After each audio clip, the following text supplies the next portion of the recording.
Brought to you by V-Guard.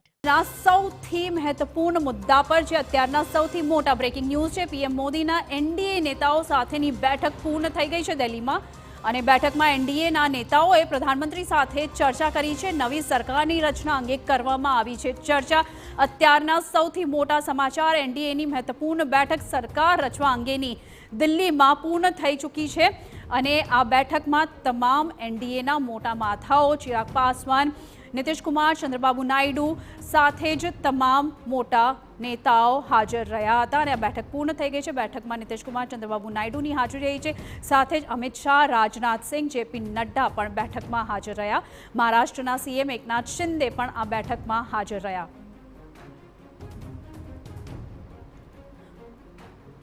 તો આ latest shorts આપણે જોઈ રહ્યા છીએ અત્યારની તસવીરો બેઠક શરૂ થઈ તે પહેલાની આ તસવીરો છે હાલ અત્યારે દિલ્હીમાં મહત્વપૂર્ણ બેઠક એનડીએ સરકાર રચવાને અંગે જે બેઠક કરી છે તે બેઠક પૂર્ણ થઈ ગઈ છે એકનાથ શિંદે અને સાથે જ નીતિશ કુમાર ચંદ્રબાબુ નાયડુ આ તમામ પહોંચ્યા છે અને બેઠકમાં ખૂબ જ મહત્વપૂર્ણ તમામ ચર્ચાઓ થઈ છે તમામ દિગ્ગજ નેતાઓ સરકારની રેસમાં જે છે તે તમામ એક્શનમાં છે અને મહત્વપૂર્ણ બેઠક અમિત શાહ જેપી નડ્ડા રાજનાથ સિંહ તમામ મોટા નેતાઓની હાજરીમાં આ બેઠક પૂર્ણ થઈ ચૂકી છે ખૂબ જ મહત્વપૂર્ણ બેઠક જો કે 292 અંક મળ્યા છે એનડીએને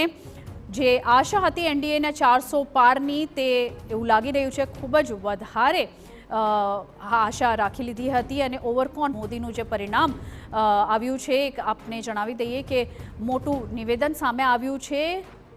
વડાપ્રધાન નરેન્દ્ર મોદીનું અને આને લઈને વડાપ્રધાન નરેન્દ્ર મોદીએ કહ્યું છે કે ચૂંટણીમાં હારજીત તો થતી જ રહે છે અને આ એક રાજનીતિનો મહત્વપૂર્ણ ભાગ છે રાજનીતિમાં નંબર ગેમ ચાલતી રહે છે જીત બાદ વડાપ્રધાન મોદીનું આ મોટું નિવેદન સામે આવ્યું છે ને આપણે 10 વર્ષ સારું કામ કર્યું છે ને આગળ પણ સારું કામ કરીશું આપણે સત્તા અને સંગઠનમાં પ્રજાની અપેક્ષાઓ પર ખરા ઉતરીશું આ એક ખૂબ જ મહત્વપૂર્ણ નિવેદન વડાપ્રધાન મોદીનું સામે આવ્યું છે જો કે હાલ તેમને